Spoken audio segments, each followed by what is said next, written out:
l'électricité. Allez, c'est parti. On va pouvoir passer À l'installation, on a décidé de tout montrer. de A à Z. Quel bordel! Boum! Les batteries, convertisseurs, porte-fusibles et le branchement, plus et moins de chaque côté. Logique. 100% autonome. Et ouais. Un épisode spécial Michel. Ça te dirait de sortir ensemble? Et salut, bienvenue dans une nouvelle vidéo, j'espère que tu vas bien. Aujourd'hui, je vais commencer la vidéo avec deux choses à te dire, mais avant ça, attends, je vais juste faire un truc. Hop, nettoyer un peu ici, et là normalement c'est un peu mieux.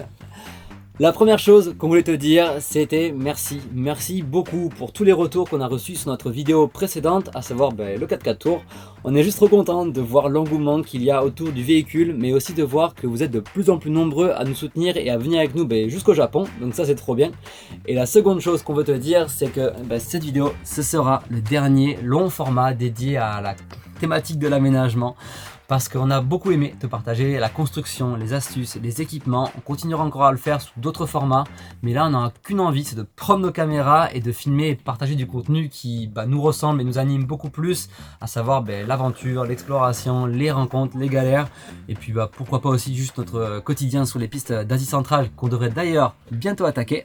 D'ailleurs, si tu veux suivre tout ça, n'hésite pas à t'abonner. Et maintenant, on peut passer à la thématique du jour. Et pas n'importe laquelle, parce qu'aujourd'hui, on aborde l'électricité. J'adore. L'électricité en véhicule, c'est un sujet, je te promets, qui est vraiment passionnant. Nous, dessus, on s'est quand même beaucoup questionné et surtout, on a beaucoup appris. Et le but de cette vidéo, c'est à notre tour de transmettre toutes les connaissances qu'on a acquises de la façon qu'on estime la plus claire, mais surtout la plus simple possible. Et on aimerait beaucoup qu'à la fin de cette vidéo, tu te dises: ok, c'est trop cool, j'ai toutes les clés en main et maintenant je peux établir mon propre système électrique adapté à mes propres besoins. Et pour ça, on a décidé de faire une vidéo en deux grandes parties, avec une première qui va être plus théorique, qui, ok, je te l'accorde, n'est pas forcément la plus fascinante, mais qui est primordiale pour nous pour comprendre l'ensemble, comment tout fonctionne et surtout qui t'aidera à faire tes propres choix pour tes équipements, parce que la seconde, elle est axée sur ce que nous on a fait, ce qu'on a installé, ce qu'on a choisi, comment on l'a monté, et aussi on te détaillera pas à pas notre schéma électrique. Et si tu veux savoir si rien n'a explosé après 6 premiers mois de voyage en Europe, je t'invite à aller en fin de vidéo où je fais un petit bilan sur notre installation et je te fais un retour au niveau consommation, autonomie, parce que là on l'a bien testé, que ce soit pour voyager ou juste aussi des fois pour se poser et bien travailler à l'intérieur, que ce soit en été avec le plein de soleil ou surtout en hiver sous la neige. Allez, c'est parti, retour maintenant quelques mois en arrière, mais à l'époque où on n'avait pas de lumière.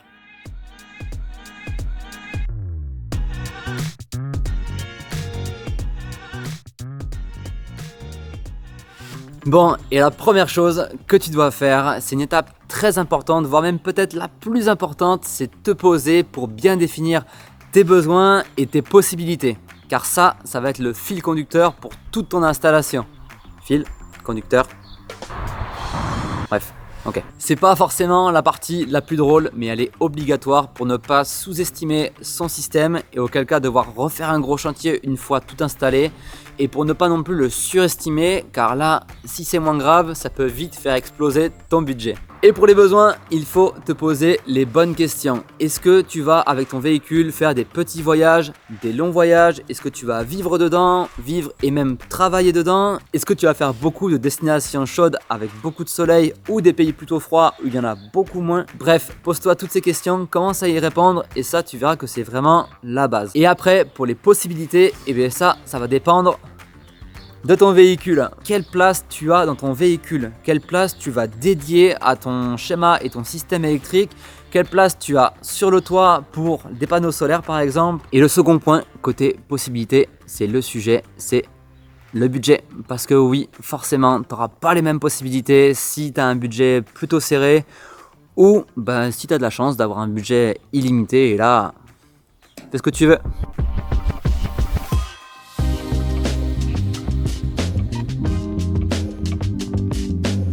Estimer sa consommation, c'est savoir la quantité d'énergie que tu vas consommer chaque jour et donc celle que tu vas devoir produire en retour pour être autonome. C'est super simple à faire et c'est grâce à cette base que tu vas pouvoir déterminer tout ton système électrique. Il suffit de te faire un tableau, comme celui qu'on t'a mis là. Dans la première colonne, tu listes tous les équipements électriques que tu auras dans ton véhicule. Fais attention de ne rien oublier, on t'a mis le nôtre en description qui te fera une bonne base pour penser à tout. Dans la seconde colonne, tu rentres la puissance de chaque consommateur en watts. Tu peux la trouver directement sur les chargeurs des appareils, sur la notice ou sur internet. Dans la troisième colonne, tu estimes le temps d'utilisation sur une journée. N'hésite pas à gonfler un peu ton estimation, il vaut mieux être un peu trop haut que trop bas. Par exemple, pour mon ordinateur qui demande une puissance de 96 watts, j'ai estimé que j'allais le brancher en moyenne 4 heures par jour. Du coup, j'ai une consommation journalière de 96 x 4, soit 384 Wh. Pourquoi Wh? C'est tout simplement l'unité de mesure qui exprime la consommation sur une durée donnée. Bref, tu répètes cette opération pour tous les consommateurs et tu additionnes le total pour obtenir ta consommation sur 24 heures. Pour nous par exemple, ça nous donne un résultat autour de 1600 Wh par jour. Si tu as la flemme de faire un tableau, il y a également des outils en ligne comme sur le site de MyShopSolaire qui a créé un outil qui reprend tous les points évoqués depuis le début pour que tu trouves le système adapté à tes besoins. Une fois ton projet affiné et ton estimation faite, tu peux commencer à regarder les équipements dont tu vas avoir besoin.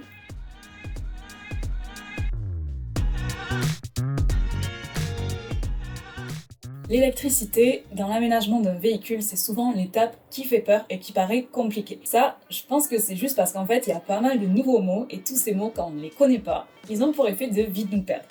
Mais en vrai, une fois que tu te seras familiarisé avec eux, tu verras, tu te rendras compte que l'électricité, au final, c'est surtout logique, pour de vrai. Avant de commencer, on te montre en gros à quoi ressemble un circuit électrique. Son cœur, c'est ta batterie. La batterie, c'est ton réservoir d'énergie, c'est elle qui va stocker ton énergie, et grâce à des conducteurs comme les câbles, c'est elle qui va délivrer l'énergie nécessaire à tes consommateurs. Ton téléphone, tes lumières, ton ordinateur, ton frigo, etc.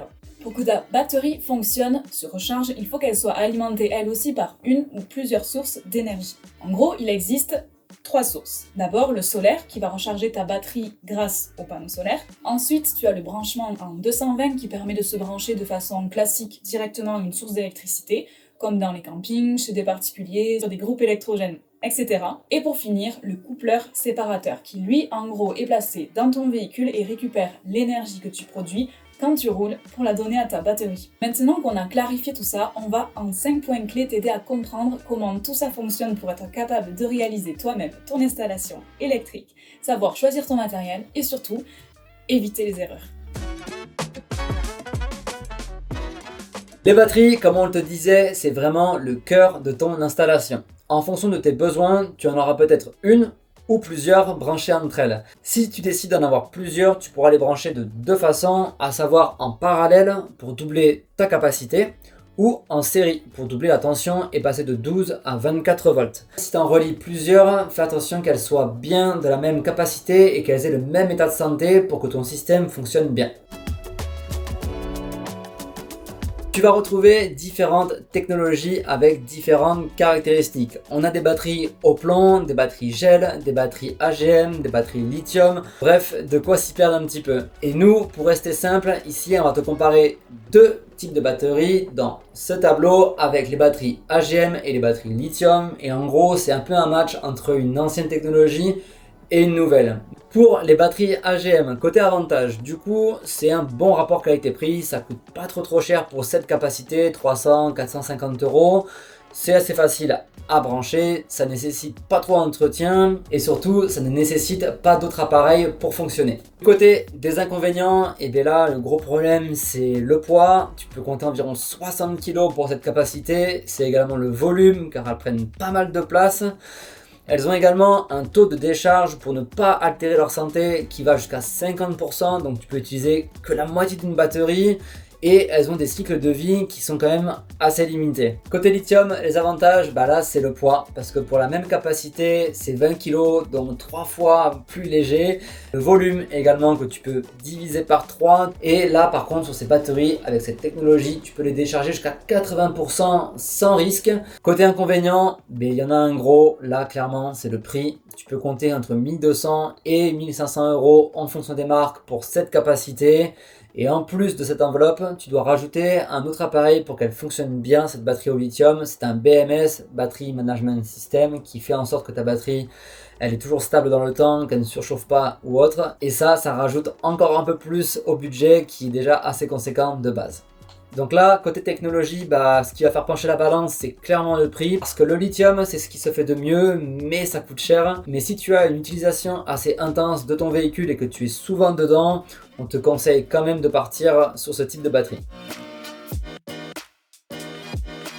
La capacité d'une batterie, ça s'exprime en ampères-heure. Et pour savoir la capacité que tu auras besoin, c'est assez simple avec un tout petit calcul. Tu vas devoir reprendre ta consommation journalière que tu as fait précédemment et tu vas devoir la diviser par l'intensité de ton courant.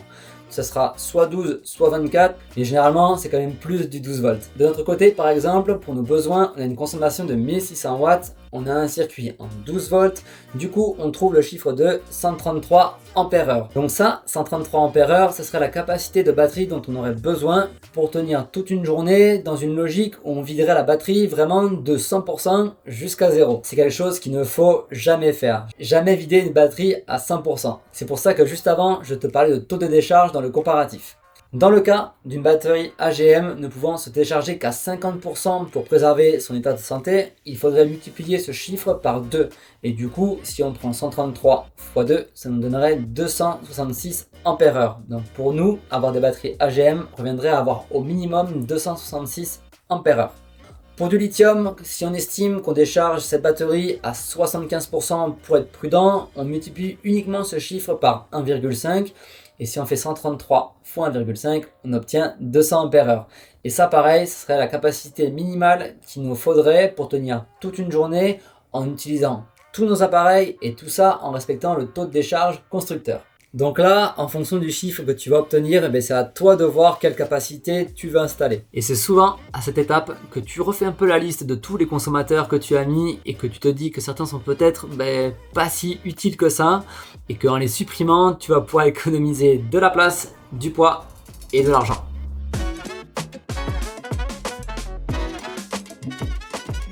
C'est une des principales sources d'énergie dans un véhicule, l'énergie solaire. Il existe différents types de panneaux, des rigides, des souples et des portatifs ou nomades qui sont souvent pliables. En fonction de ton véhicule et de ton projet, tu auras donc le choix. Garde quand même en tête que les panneaux fixes sont ceux qui offrent les meilleures performances, encore plus lorsqu'ils sont inclinables. Côté technologie, les panneaux back contact sont ceux que tu peux trouver de mieux en termes de rendement. Quand on parle de rendement, on parle de l'énergie qu'ils sont capables de produire par rapport à leur taille. À taille équivalente, par exemple, un back contact délivrera plus d'énergie qu'un autre type de panneau. Il a donc un meilleur rendement. Deuxième technologie, si tu as un budget plus serré, tu peux t'orienter vers les monocristallins, qui sont un bon rapport qualité-prix. La puissance d'un panneau solaire s'exprime en watts. Quand on parle d'un panneau de 300 watts, c'est donc la puissance qu'il est capable de développer. Pour estimer quelle puissance convient à ton installation, on te conseille tout simplement de regarder sur le site MyShop Solaire. Il y a plein de références pour te donner une estimation en fonction de ta consommation. Point important, il faut que tu saches que toutes les puissances indiquées pour chaque panneau correspondent à les conditions d'ensoleillement idéales, c'est-à-dire panneau incliné au plus fort de l'ensoleillement en été. Et surtout, dis-toi que tu auras très rarement ces conditions réunies, voire jamais si ton panneau est installé à plat sur ton toit par exemple. Dernier point, acheter un panneau solaire, ce n'est pas juste acheter un panneau solaire, car il ne peut fonctionner qu'avec ce qu'on appelle un régulateur de charge. Le régulateur de charge, comme son nom l'indique, c'est un boîtier qui va réguler l'énergie produite par ton panneau, car celle-ci est un peu instable, pour ensuite la distribuer à tes batteries. Pour cet appareil, on te conseille de prendre un MPPT. C'est très simple d'utilisation. Ça fonctionne très bien et pour certains, tu peux même les contrôler à distance en Bluetooth. Comme on te l'a expliqué, le coupleur séparateur, c'est ce qui permet d'utiliser l'énergie produite quand tu roules, soit plus exactement l'énergie produite par ton alternateur. Les coupleurs séparateurs, il y a d'un côté le coupleur séparateur classique et d'un autre ce qu'on appelle le chargeur DC-DC, pas mal connu sous le nom de Smartorion chez la marque Victron. Le coupleur séparateur classique est moins cher. Il permet de recharger ta batterie auxiliaire grâce à ta batterie moteur et inversement de recharger ta batterie moteur grâce à ta batterie auxiliaire. En revanche, il n'est pas adapté pour les véhicules récents, c'est-à-dire après 2011. Il ne peut recharger ta batterie qu'à 80% maximum. Le chargeur DC-DC, lui, permet aussi de recharger ta batterie auxiliaire grâce à ta batterie moteur, mais pas l'inverse. Par contre, grâce à sa technologie, il peut recharger complètement ta batterie auxiliaire et il peut aussi se contrôler à distance en Bluetooth via une application.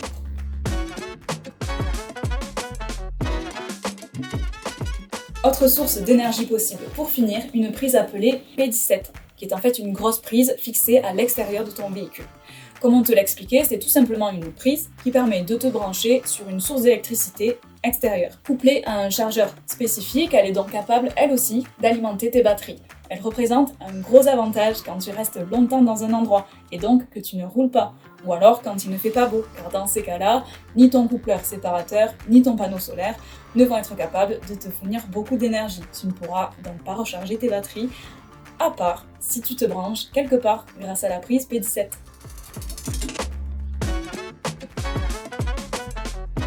Brancher dans ton véhicule des appareils qui se branchent en 220, et bien comme à la maison, tu ne vas pas avoir le choix que d'installer un convertisseur 12-220. Pour cet appareil, on te conseille de prendre un convertisseur qui délivre du courant en pur sinus parce que tu vas avoir des meilleures performances, un courant plus stable et du coup tu as moins de risques d'endommager tes appareils. Et pour savoir la puissance que tu auras besoin pour ton convertisseur, et bien là, en fonction des modèles, tu regardes un petit peu la puissance qu'ils peuvent délivrer en continu et après tu prends tes consommateurs les plus gourmands, comme par exemple si tu as une cafetière qui demande 2000 watts, il te faudra un convertisseur qui puisse délivrer au moins cette puissance. Et là, fais attention parce qu'un convertisseur qui peut délivrer beaucoup de puissance, c'est cher et c'est surtout très encombrant. Un convertisseur de 2000 watts, c'est 1000 € et c'est aussi grand qu'un frigo à compression de 60 litres. Donc à un moment donné, ça fait vraiment chat d'expresso. Dis-toi environ qu'en référence, un ordinateur c'est dans les 80 watts, un mixeur plongeant c'est dans les environ 300 watts et qu'un chauffe-eau électrique c'est dans les 500 watts. Donc là, même en additionnant tous ces appareils assez gourmands, on n'arrive même pas à 1000 watts. Et il y a une super alternative si tu as une prise P17 extérieure et que tu souhaites aussi avoir du 220 dans ton véhicule, ce sont les convertisseurs chargeurs. C'est un seul appareil avec une double fonction. Prendre le 220 de l'extérieur quand tu es branché pour recharger tes batteries et prendre le 12 volts de tes batteries pour le transformer, le convertir en 220 dans ton véhicule. Donc un seul appareil, donc moins de câblage, moins de place de prise. Bref, ça c'est vraiment pas mal. Le câblage, justement. Un circuit électrique respecte une logique simple. Ta batterie est reliée à chacun de tes consommateurs par un câble positif, souvent rouge ou marron, et un câble négatif, souvent noir ou bleu. C'est pour ça qu'on parle de circuit électrique et ce n'est que sous cette condition de circuit fermé que le courant peut passer. Pour ton circuit 12 volts dans ton véhicule, tu vas avoir besoin de câbles souples. Ces câbles souples se déclinent en différentes sections. La section, c'est tout simplement la taille de ton câble et plus exactement son diamètre. Elle détermine l'intensité de courant qu'il peut conduire. Hyper important que chaque câble soit bien dimensionné, donc qu'il ait la bonne taille pour pouvoir supporter l'intensité nécessaire à chacun de tes appareils. Si la section est trop petite, il pourra surchauffer, voire prendre feu et causer de gros dégâts, donc ne sous-estime pas cette étape. Pour savoir quelle section est adaptée à quel appareil, on te glisse en description plusieurs outils. Nous, on s'est aidé d'un article de Mon Fourgon Aménagé. Il te propose un tableau dans lequel tu fais correspondre la puissance de ton appareil à la distance aller-retour qu'il va falloir faire en câble pour relier l'appareil à ta batterie. Et ça te donne la section correspondante. Exemple, si tu as un chauffe-eau qui nécessite une puissance de 200 watts avec une distance de 5 mètres de câble aller-retour, la section adaptée est 6 mm².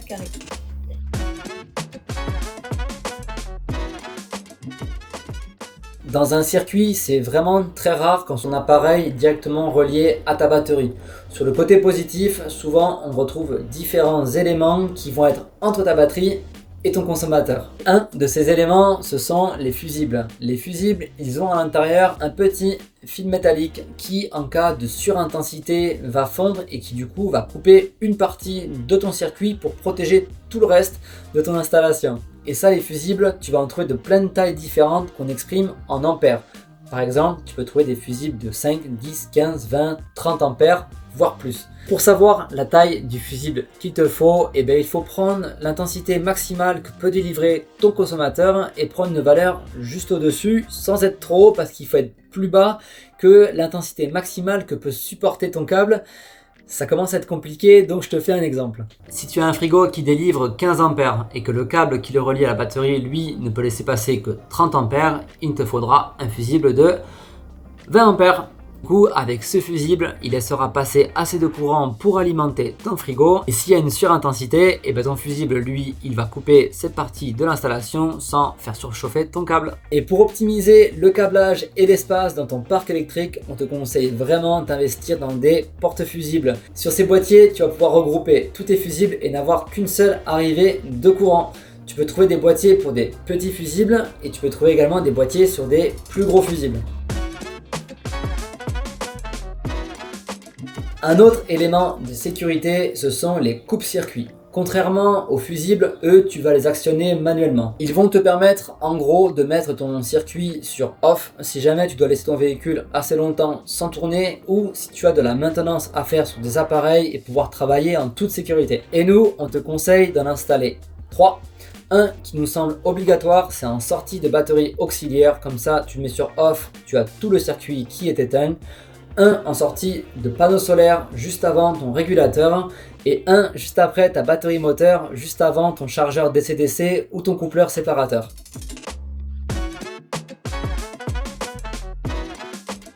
Le marché du solaire se développe de plus en plus aujourd'hui et beaucoup d'entreprises proposent des équipements à installer dans un van, un 4x4, un bateau ou à la maison. L'offre est importante et il y en a pour tous les projets et tous les budgets. Attention quand même, le pas cher n'est pas forcément celui qui va te faire économiser le plus d'argent.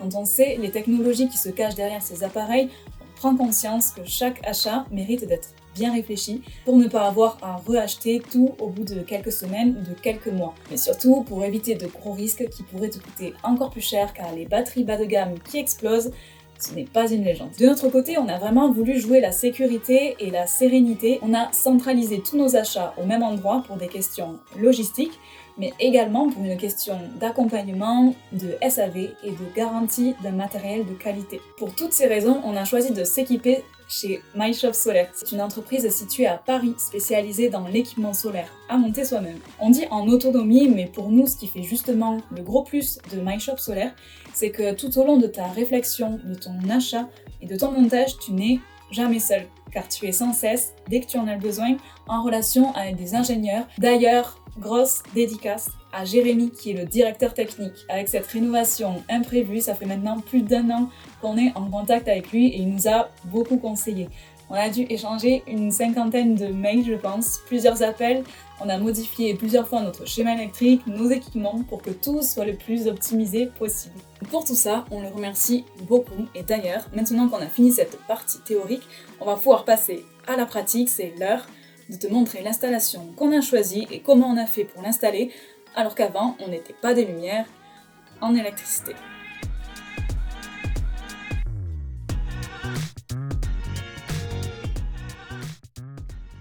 Bon, je te l'accorde, ça fait beaucoup d'informations d'un coup. Mais normalement, après tout ce que je viens de te dire, tu dois être en mesure de pouvoir faire ton schéma électrique et de passer de ça à ça. Et ce schéma électrique, ça va être une feuille de route parce que dessus, tu vas pouvoir planifier beaucoup de choses, mettre des équipements, calculer tes longueurs de câbles, tes tailles de câbles. En gros, presque tout anticiper pour vraiment être prêt le jour J. Et si tu veux, nous on te laisse notre schéma électrique en description. Comme ça pourra peut-être t'aider à faire un point de comparaison. Ah, et en parlant de comparaison, parce que souvent on aime vraiment bien comparer ce qu'on veut faire avec ceux qui ont déjà fait. C'est vraiment une bonne idée, c'est très bien. Mais par contre, il faut le faire avec des personnes qui ont grossièrement les mêmes besoins que toi. Sinon, tu vas encore une fois peut-être sous-estimer ou le plus souvent surestimer ton installation. Une fois que ton schéma il est validé, là, tu peux l'imprimer et oui, ça y est, tu es prêt pour installer, dénuder, alimenter, câbler, tester, te tromper, recommencer, mais à la fin, quand même, je te promets, en profiter. Quoique, attends, parce que pour faire tout ça, on a oublié un élément quand même hyper important, les outils. Enfin non, t'inquiète, on n'a pas oublié. Du coup, dans notre boîte à outils, on a une pince à dénuder automatique et un cutter, une pince à sertir les cosses en bout droit, une pince à sertir les grosses cosses rondes, une pince d'électricien multifonction, des gaines thermorétractables, un décapeur thermique, des cosses appropriées à notre système, des fusibles de différentes tailles, des connecteurs rapides type Vago, des scotch électriciens et des serflex. Et deux petites choses concernant le matériel. La première, je te recommande vraiment d'avoir du bon matériel parce qu'il y a des gestes que tu vas répéter des dizaines, voire des centaines de fois et que du coup tu vas gagner vachement de temps si tout est bien fait du premier coup. Par exemple, je pense à une pince à dénuder qui là, si elle est de bonne qualité, c'est vraiment pas de luxe et si elle est automatique, Ça change vraiment la vie. Et la seconde chose qu'on veut te dire, c'est que ce matériel, il coûte un peu cher. Souvent, t'as rien, nous on n'avait absolument rien, et que du coup, rien qu'en discutant à droite à gauche, on a réussi à tout se faire prêter. Donc voilà, des fois ça paraît logique, mais se faire prêter, ça aide beaucoup et ça fait des dépenses en moins. Bon, et cette fois-ci, je crois qu'on est vraiment prêt. On passe à l'installation.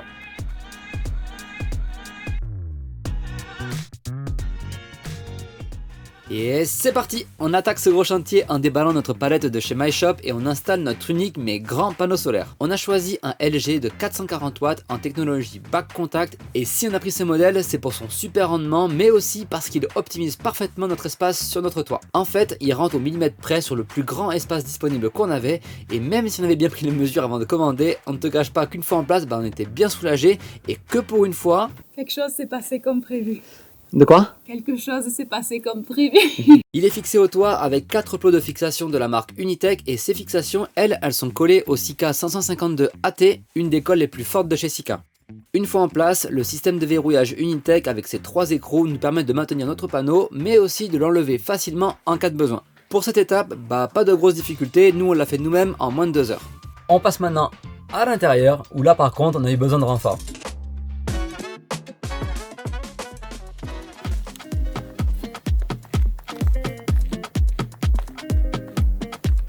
La suite des opérations, déballer et installer le cœur de notre système à l'intérieur. Et en voyant tous ces équipements, on se dit que... Ça va en faire de la place en moins dans le 4x4. Oh que oui. Et pour cette étape importante, on a voulu faire les choses bien et puis aussi, il faut le dire, se rassurer. Donc on s'est entouré de quelqu'un qui avait une expertise dans ce domaine. Et c'est comme ça qu'on a rencontré Michel, le papa d'une amie. Passionné par cette thématique, il a entièrement dimensionné et installé un système électrique dans un bus scolaire qui a été transformé en hôtel nomade par sa fille. Plutôt cool, non ? Passionné et minutieux, il n'a pas hésité une seule seconde à prendre une journée complète sur son temps libre pour venir nous aider et nous apprendre les bons gestes pour bien démarrer notre installation. Alors vu qu'on n'a qu'une journée et qu'il fait beau, on perd pas de temps. Première étape, et pas forcément la plus drôle, percer le toit pour passer les câbles de notre panneau solaire. Pour étanchéifier le passage, on ajoute un passe-câble qui lui sera collé et jointé au Sika 521 UV. On tire ensuite nos câbles solaires en 6 mm qui iront du régulateur jusqu'au panneau. Mais alors là attention, ne connecte jamais ton régulateur à ton panneau en premier, ça peut vraiment tout endommager. Il faut d'abord mettre ton régulateur à tes batteries, mais ça on t'en parle juste après. Puis c'est parti pour trouver une place à chaque équipement dans notre local technique. Nous, tu vois, il est situé dans une de nos banquettes. Ici, pas le choix, il faut être méthodique et réfléchi pour 3 choses. La première, c'est toujours mieux d'avoir le moins de longueur de câble possible parce que ça réduit les risques et en plus c'est quand même beaucoup plus propre à la fin. La seconde, il faut avoir facilement accès à chaque appareil si jamais il y a un problème. Et la troisième, il faut laisser de l'espace entre chaque appareil pour qu'il puisse bien se ventiler. Et ça, c'est vraiment important, il faut que ton local technique il puisse bien respirer et que tes appareils eux puissent bien se ventiler, sinon tu as un risque de surchauffe et tu as un risque que tes appareils en gros se dégradent, qu'ils soient moins performants. Ça je t'en reparle dans le bilan.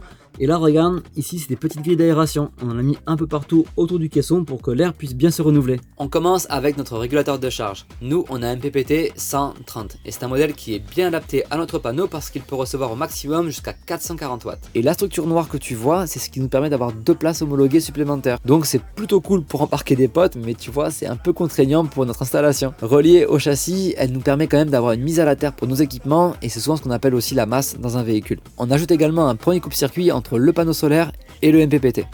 On enchaîne avec un premier gros porte-fusible. Lui, son but c'est de recevoir tous nos câbles positifs de nos principaux appareils pour n'avoir qu'un seul câble qui ira directement aux batteries.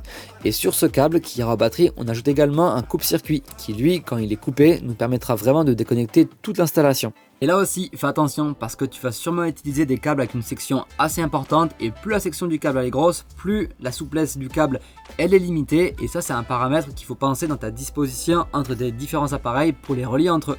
Et en dessous, on installe notre battery protect. C'est un tout petit boîtier, mais il est vraiment important parce que lui il est capable de savoir si dans ton système il y a des anomalies et même de couper des consommateurs qui feraient un peu n'importe quoi, tout ça dans le but de protéger tes batteries. Il se place du coup juste avant la distribution du courant vers tes consommateurs. Côté opposé, on installe le Smart Shunt et lui il va recevoir tous les négatifs pour ensuite être relié à tes batteries et son rôle à lui il est aussi super important car c'est lui qui te permet de connaître un peu l'état de santé général de ton système et aussi d'avoir des infos importantes comme le taux de charge, décharge et ta production ou ta consommation d'énergie en instantané. Bon là on en est où Michel? Donc là du coup je pense qu'on peut câbler. Hein. On a tout, il n'y a plus rien là.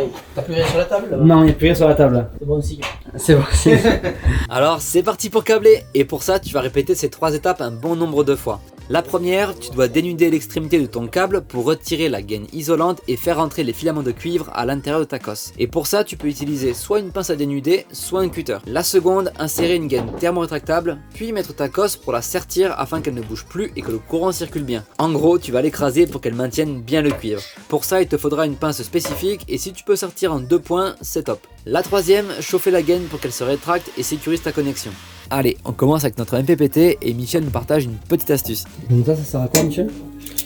Ça te transforme ton câble souple en câble rigide au niveau de la connexion, pour que la connexion elle soit plus robuste dans le temps, et elle soit moins soumise à une éventuelle dégradation avec les vibrations. Et là tu sertis du coup. Voilà. Plutôt que de rentrer le cuivre directement dans tes appareils, pour certaines connexions, on te conseille donc ces cosses à embout droit. Pour le MPPT, on le connecte à notre système via les bornes batterie. Le plus, il va directement au porte-fusible et le moins, il va au Smart Shunt. Les bornes PV, photovoltaïques, te servent donc à relier ton panneau solaire. Là aussi, un côté positif et négatif. Le tout, on l'a câblé nous en 6 mm². Le Battery Protect est relié au porte-fusible avec un câble positif en 16 mm², mais il sera également relié au Smart Shunt avec un câble fourni à l'achat. Et ces deux appareils, nous on les a protégés avec un gros fusible de 60 A. Bon, et qui dit câblage, dit cosse. Et ces petits éléments, ils sont indispensables pour relier chaque appareil entre eux. Le plus souvent, tu utiliseras des cosses rondes. Et le diamètre du rond, ça dépend tout simplement du support que tu as à connecter. Et le diamètre pour insérer ton cuivre, lui, ça va dépendre de la section du câble. Donc, ce qui veut dire que pour chaque appareil, tu auras besoin de cosses spécifiques et ça aux 2 extrémités de ton câble. Donc, un conseil, anticipe bien toutes tes cosses pour ne pas te retrouver bloqué à l'installation et vu le prix que ça coûte, n'hésite pas à en prendre quelques-unes de secours. Bref, bien te préparer, bien anticiper pour être prêt le jour J. Et c'est pas Michel qui dira le contraire. Est-ce que tu peux répéter ta phrase, Michel? La préparation du chantier, c'est l'essentiel. Si tu prépares pas le chantier et que tu n'as pas le bon matériel, tu passes au moins 3 fois plus de temps. La journée avance, les câbles se dénudent, mais Michel doit bientôt partir, alors on profite de l'avoir encore un petit peu à nos côtés pour en apprendre encore un peu plus et surtout anticiper la suite des opérations. On fait un bilan de cette journée studieuse où on aura installé efficacement la base de notre installation. Il y aura un épisode spécial Michel. Ça demande pas tant. Sur l'électricité. Merci beaucoup, Michel, infiniment. Mais de rien. Ton expertise, ta bonne humeur. Bonne continuation. Courage pour la fin des travaux. Ouais. On est bientôt au bout. Alors oui, je vais t'avouer un truc, ce jour-là, je pensais vraiment qu'on allait installer plus d'équipements, qu'on allait faire plus de choses, que presque le système serait quasiment installé, qu'on aurait pu tester une lampe, tout ça. Je ne sais pas pourquoi. Bon, après, c'est mon tempérament à vouloir souvent aller un peu trop vite, mais avec Michel, finalement, on a quand même beaucoup discuté ce jour-là, on a aussi beaucoup appris. Mais surtout dans la réflexion, c'était hyper intéressant de comparer nos avis parce que moi j'avais une disposition en tête et lui avec son expertise, il a soulevé des problématiques que j'avais pas du tout anticipées. Donc il a fallu se remettre en question sur plein de trucs. Et au final, ça a pris du temps de trouver une bonne disposition pour chaque appareil. Quel impact aurait la position de tel appareil sur un autre. Et aujourd'hui je te dis ça parce que le temps qu'on a pris, je le regrette pas du tout. Certes j'étais frustré de ne pas avoir entre guillemets beaucoup plus avancé. Mais aujourd'hui quand je vois que rien n'a bougé, que tout est à sa place, que tout est pertinent et que tout fonctionne et qu'on n'a rien modifié, je me dis que ça valait vraiment le coup. Et je te dis ça parce que souvent quand tu aménages un véhicule, tu as envie de cocher les cases en te disant ça c'est fait, ça c'est fait, ça c'est fait. Et parfois il vaut mieux prendre son temps, bien réfléchir pour que la case elle soit bien cochée et qu'il n'y en ait pas juste une en dessous avec marqué à recommencer.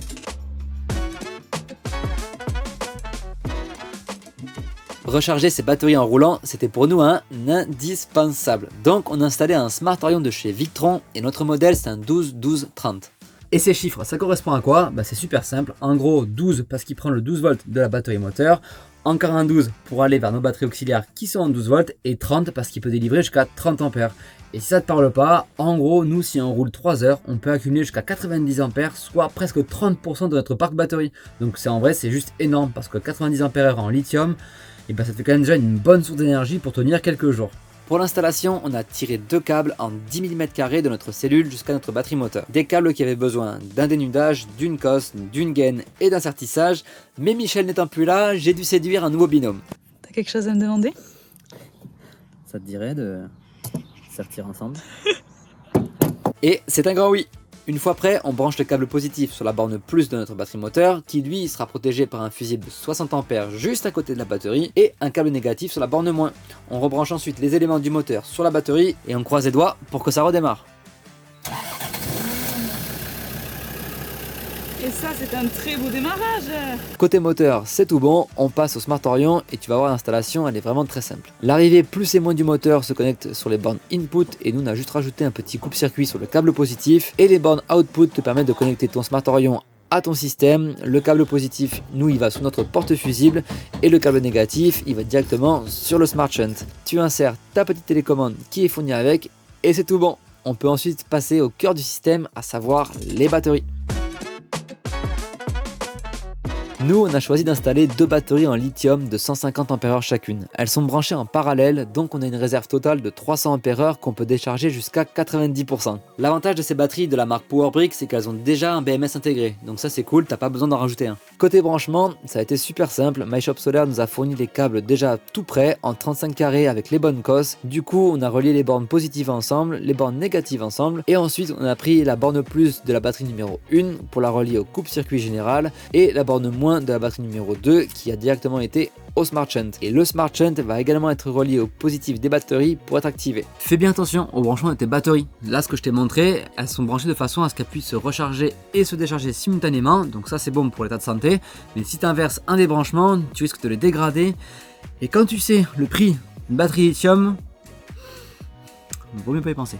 Et surtout, n'oublie pas de bien cingler tes batteries pour qu'elles ne bougent pas une fois sur la route. Maintenant que tes batteries elles sont reliées au système et donc à ton régulateur, tu peux enfin connecter ton panneau pour lui aussi le relier au système. Et pour ça, tu vas utiliser des connecteurs étanches qui sont des connecteurs MC4. Eux, ils sont indispensables pour raccorder ton panneau. Tu peux maintenant paramétrer tes appareils et voir si tout fonctionne bien. Et pour ça, on va utiliser l'application de chez Victron. C'est Victron Connect, elle est reliée en Bluetooth à tous nos appareils et c'est avec elle que tu pilotes un peu tout. Et c'est surtout avec cette application que tu peux paramétrer tes batteries en fonction de leur technologie et leur capacité, que tu peux mettre ton Smart Orion en mode chargeur et que tu peux aussi paramétrer si tu veux des alertes et des sécurités au cas où tu aurais un problème avec ton installation. Et une fois que tu as paramétré tous tes appareils, c'est sur cette application que tout se passe parce que là tu as toutes les informations en direct. Combien de pourcentage de batterie il te reste, combien tu consommes actuellement, combien tu produis aussi en temps réel et tu as même l'historique de toutes tes productions d'énergie consommation. Tu peux remonter des semaines voire des mois en arrière, donc ça c'est vraiment bien. Donc en gros, ça, tous les jours, on l'a à portée de main dans notre poche et on a toutes les informations dont on a besoin. Pour le Smart Orion, pas de souci, on a bien une tension qui arrive côté moteur et qui se distribue côté batterie auxiliaire. Et pour le reste, malgré ma tête qui n'est pas vraiment très démonstrative, tout fonctionne également très bien avec une tension stable de 13,2, les batteries étaient à 100% et notre panneau solaire a même envoyé quelques watts malgré la fin de journée. Ça veut dire que tu as réussi tes branchements? Les gros branchements sont réussis. Dernier test de tout ça. Avec nos consommateurs, on a branché un premier consommateur. Genre une lampe. Et qui s'allumera. Ouais, genre une lampe. Ouais, la suite.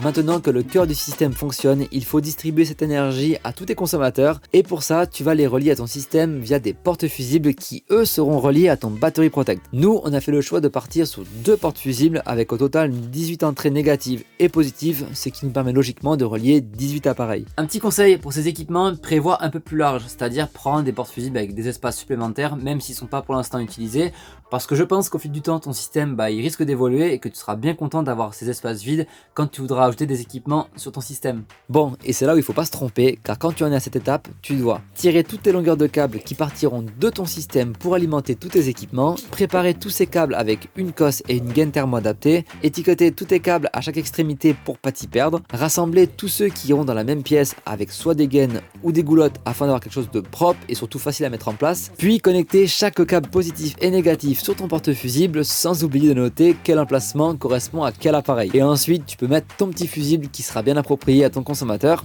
Et après, tu peux t'imprimer ta feuille avec tous tes équipements, leur emplacement qui est dédié. Comme ça, si tu as un problème quelque part, tu sais d'où ça vient et tu peux intervenir rapidement. Je suis organisé, hein. Et une fois fait, les portes fusibles, tu vas les relier au Battery Protect côté positif et au Smart Shunt côté négatif. Et nous ici, on a pris du câble en 6 mm². Pour le Battery Protect, tu dois ensuite le programmer via l'application Victron Connect. C'est super simple. Nous, on a choisi le mode numéro 8. Et normalement, si tu as bien travaillé, tu es prêt pour le test ultime, celui de tester ton arrivée 12 volts en reliant un premier équipement. Boum. Elle est là. Ah putain. On a la lumière. On a la lumière. et ben ton aménagement il fait un grand pas en avant et ça fait vraiment du bien après toutes ces heures de réflexion et d'installation. Bravo Jamy. Bien Jamy. Et c'est comme ça qu'on a l'électricité. Tout à fait la petite voix. Tout à fait. Et c'est aussi à ce moment-là où tu prends conscience que tout seul, dans ton coin, avec tes petits équipements là, tu arrives à générer en gros assez d'énergie pour par exemple alimenter tes lampes. Mais en fait ça va beaucoup plus loin parce que tu prends aussi conscience que tu n'as pas besoin de grand chose ou grand monde pour avoir cette notion un peu d'autonomie en électricité. Et que je sais pas, genre nous ce jour-là, on a fait un grand pas en avant en se disant ok, on se rapproche encore plus de cette notion d'autonomie et c'était une sensation qui était trop bien. Je sais pas trop comment te le décrire, mais je sais pas, c'était vraiment quelque chose de vraiment symbolique dans cet aménagement, mais aussi surtout dans ce projet de vie.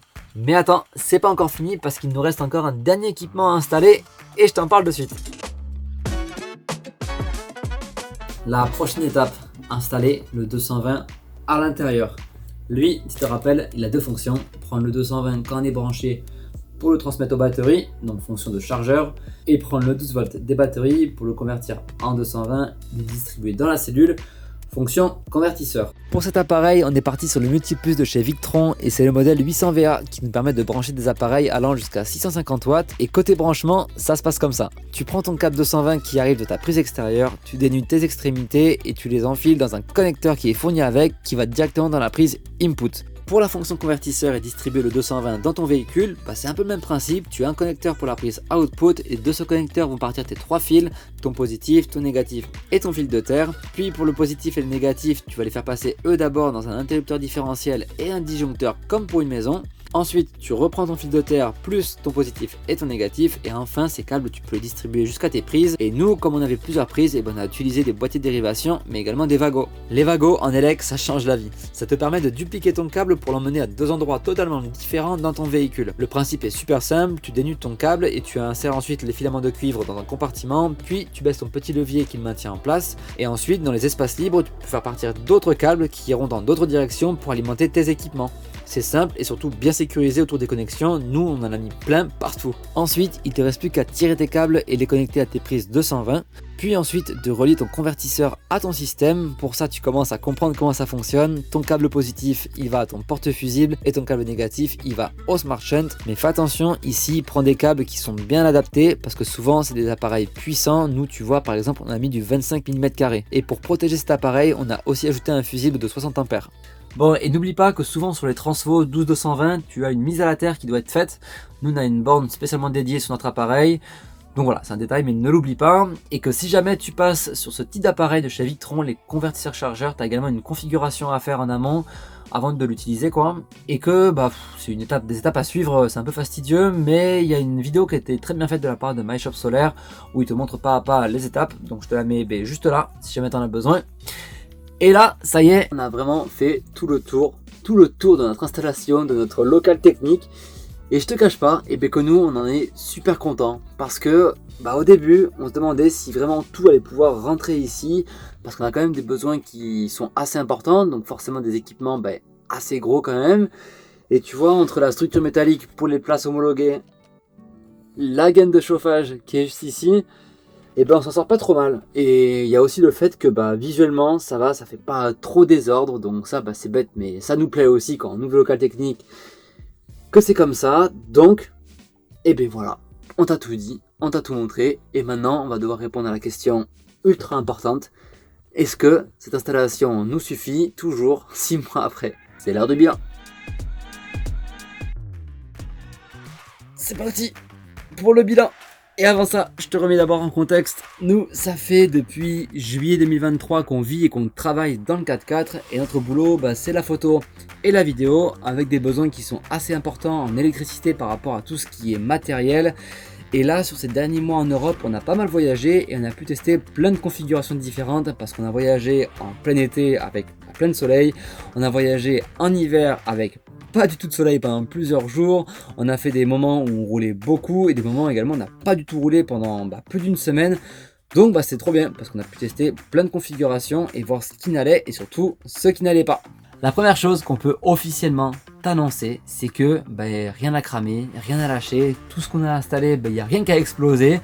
tout fonctionne et tout fonctionne très bien. Donc on en est hyper content. Je t'avoue qu'on est même un peu surpris. Et on touche du bois pour que ça continue.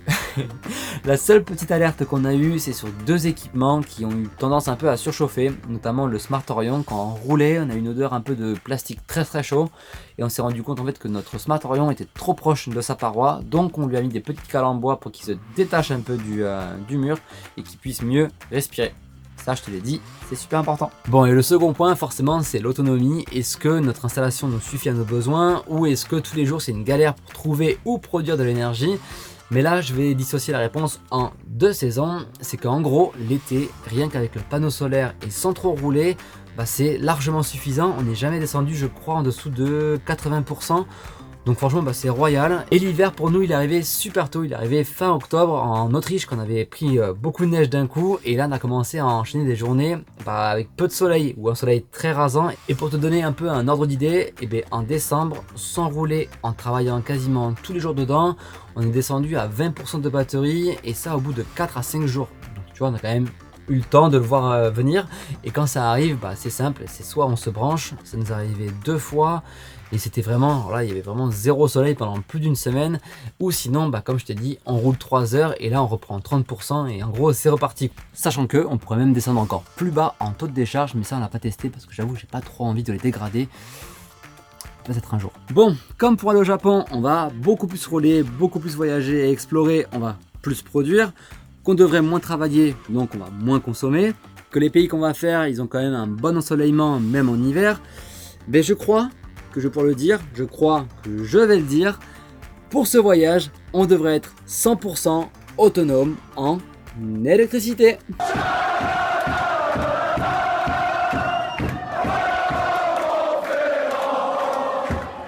Bon, tu l'as compris, le bilan pour nous, il est vraiment positif. C'est parti maintenant pour le mot de la fin.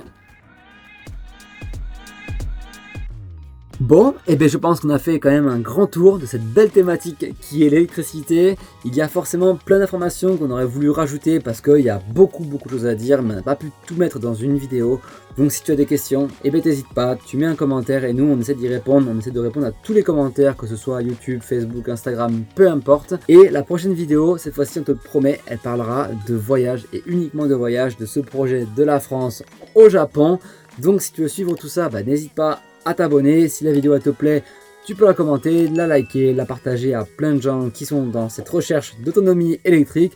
Nous on te dit à bientôt, encore merci d'être toujours aussi présent à nous suivre et à nous encourager et à très vite. C'est nul comme conclusion. Je vais avoir les yeux défoncés, je crois que c'est moi qui ai plus d'énergie.